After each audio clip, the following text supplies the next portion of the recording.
You're standing at the checkout looking at two bottles of oil. One costs 25 bucks, the other 45. Most people grab the cheaper one, thinking they're being smart with their money. That decision just cost them hundreds of dollars in extra engine wear they can't see yet. I used to change oil for a living, and I've pulled apart engines that tell two very different stories. Today, I'm showing you exactly why the cheaper option is actually bleeding your wallet dry, and the one specific situation where conventional oil might actually be the right choice.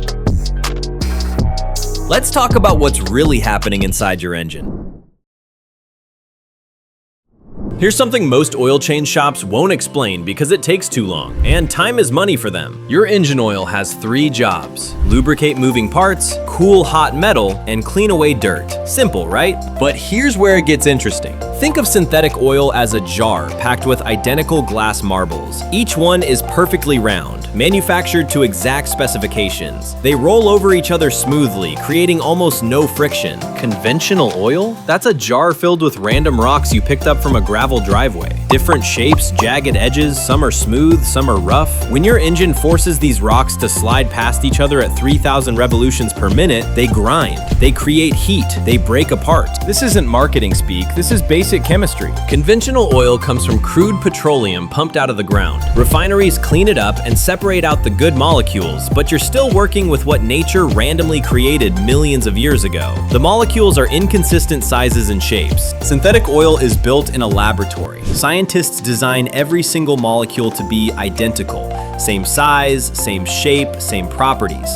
And this matters the moment you turn your key. Watch what happens when we test both oils at -40 degrees. The synthetic flows like water. The conventional, thick as honey or completely frozen solid. Here's the problem. 90% of engine wear happens during cold starts. When your oil can't flow instantly to protect metal surfaces, you're running metal against metal for those first critical seconds. Do that enough times and you're looking at worn bearings, scored cylinder walls, and eventually catastrophic failure. In hot conditions, it's even worse. Conventional oil molecules are unstable under heat. They literally evaporate out your tailpipe, leaving behind thick sludge that clogs oil passages. I've seen engines with oil galleys completely blocked, starving parts of the engine of any lubrication at all. Synthetic molecules are heat stable. They don't evaporate, they don't break down into sludge. But here's something that might surprise you, and it's something the oil companies don't advertise on the front of the bottle. Not all full synthetic oils are actually synthetic. This is going to sound like a conspiracy theory, but I promise it's just legal wordplay that benefits the big oil companies. In the United States, oil companies can legally label highly refined conventional oil as full synthetic. They do this because of a court case from years ago that nobody paid attention to. The technical term is Group 3 oil. It's conventional crude oil that's been refined to death until it behaves almost like real synthetic. And look, Group 3 oils are still light years ahead of basic conventional oil. They'll protect your engine just fine. I'm not saying you're getting scammed if you buy them, but if you want the absolute best, the real deal, you're looking for Group 4 oil. These are called PAO-based synthetics. That stands for polyalpha olefin, but you don't need to memorize that. Some brands also add something called esters, which are even more advanced. How do you know what you're getting? Most bottles won't tell you directly, but here's the shortcut. Mobil 1, Redline, and AMSOIL Signature Series are true Group 4 synthetics. Most store brands labeled full synthetic, probably Group 3. Again, Group 3 is still excellent. You're not getting ripped off. But if you drive a turbocharged car, a high-performance vehicle, or you live somewhere with extreme temperatures, that Group 4 distinction starts to matter. For everyone else, any reputable full synthetic, even Group 3, will massively outperform conventional oil. Now, you might be wondering if all of this is just theory or if there's actual proof. Let me show you two tests that demonstrate exactly what I've been talking about. Let me show you two tests that prove everything I just said. Test 1, the cold pour test. Both oils sat overnight at -40 degrees Fahrenheit. When I pour them, the synthetic flows immediately. The conventional barely moves. Imagine this is your engine in Minnesota during January. You turn the key, your starter cranks, but for those first few seconds, your oil is stuck in the pan like molasses, and your engine parts are grinding together with no protection. One cold start like that causes more wear than 500 miles of highway driving. Test 2, the turbo torture test. If your car has a turbocharger, listen carefully to this part. Turbos spin at 150,000 to 200,000 revolutions per minute. For comparison, your engine redlines around 6,000. The turbo shaft gets so hot that conventional oil literally turns into solid carbon deposits. This process is called coking. These carbon chunks block the tiny oil passages that keep your turbo alive. Synthetic oil resists coking. The molecules stay stable even at extreme heat. This is why every single turbo manufacturer recommends synthetic oil in their warranty documentation. Ignore that advice and you're looking at a failed turbo and a voided warranty. Not a good combination. But maybe you're thinking, okay, synthetic is clearly better on paper, but is it worth the extra cost? Because at the end of the day, we all have budgets to work with. Let me show you the math that'll change your mind.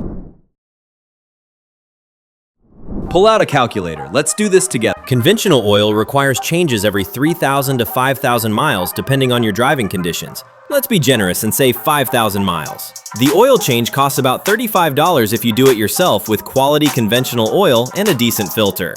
Full synthetic can safely run 7,500 to 10,000 miles between changes, sometimes even longer with oil analysis. The change costs about $50 to $60 doing it yourself.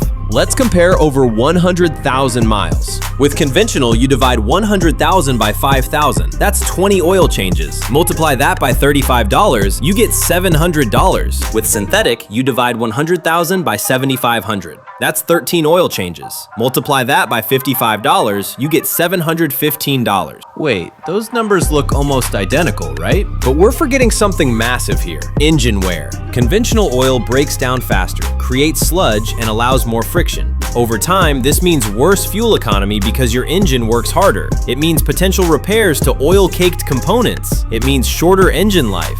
I've personally seen engines with only 80,000 miles that needed complete teardowns because conventional oil turned the inside into a tar pit. And I've seen engines with 250,000 miles running synthetic that looked almost new inside when we opened them up. The real savings isn't in the oil changes themselves. It's in the engine you don't have to rebuild. That's where the thousands of dollars in savings actually come from. Now you might be thinking this sounds too good to be true. What's the catch? There has to be something wrong with synthetic, right? Let me tackle the two biggest myths that keep people scared of making the switch.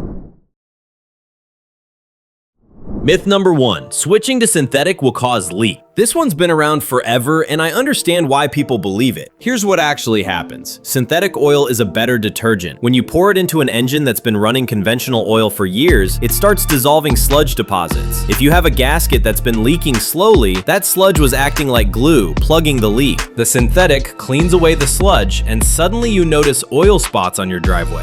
The leak was already there, you just couldn't see it. Synthetic didn't damage anything. It actually exposed a problem you needed to fix anyway. Think of it like this. If you had a crack in your water pipe and someone stuffed it with chewing gum, the gum isn't fixing the problem, it's just hiding it. Synthetic oil removes that gum. Myth number 2, once you switch to synthetic, you can never go back. Completely false. Synthetic and conventional oils are 100% compatible. You can switch back and forth whenever you want. They mix fine. Your engine doesn't get used to synthetic and then reject conventional. The reason people don't switch back? Once you see how clean your engine stays with synthetic, why would you? But here's the question nobody's asking, and it's actually important. I promised you there's one scenario where conventional actually makes sense. Maybe a few scenarios actually. If you drive an older vehicle, and I mean 1980s or early 1990s older, with worn engine seals and high mileage, sometimes conventional oil is better. Why? Those old seals were designed when synthetic didn't exist. They've swollen and shaped themselves around conventional oil over decades. Switching to synthetic's thinner, more detergent-heavy formula might cause those ancient seals to shrink slightly and leak. Also, if you have a project car or a lawnmower that sits unused for months at a time, conventional oil is fine. You're changing it based on time rather than miles anyway, so longevity doesn't matter. And finally, if you're planning to sell your car in the next year and it's already running fine on conventional, there's no point switching. You won't be around long enough to see the benefits. For daily drivers, for cars under warranty, for anything with a turbo, for vehicles you plan to keep, synthetic is the obvious choice. It protects better, lasts longer, and saves you money over the life of your engine. So here's what we've covered today. Synthetic oil is built from uniform molecules that reduce friction, resist heat, and protect during cold starts. Conventional oil is inconsistent crude petroleum that breaks down faster and creates sludge. The cost difference is minimal. Sometimes synthetic actually saves you money over time when you factor in longer change intervals and reduced engine wear. And those myths about leaks and switching, they don't hold up under scrutiny. But now you're probably wondering, okay, I'm convinced about synthetic, but am I actually changing my oil correctly? Because here's the thing, even if you're using the best synthetic oil money can buy, there are 5 common mistakes people make during oil changes that can destroy your engine just as fast as using cheap conventional oil. I'm talking about things like over-tightening your drain plug, using the wrong filter, and one critical step that 90% of DIY mechanics skip that leads to premature engine failure. Click the card appearing on screen right now. In that video, I walk you through the 5 biggest oil change mistakes and exactly how to avoid them. Trust me, mistake number 3 surprises everyone, even experienced mechanics. Thanks for watching. If this saved you from an expensive mistake, hit that subscribe button so you don't miss the next one.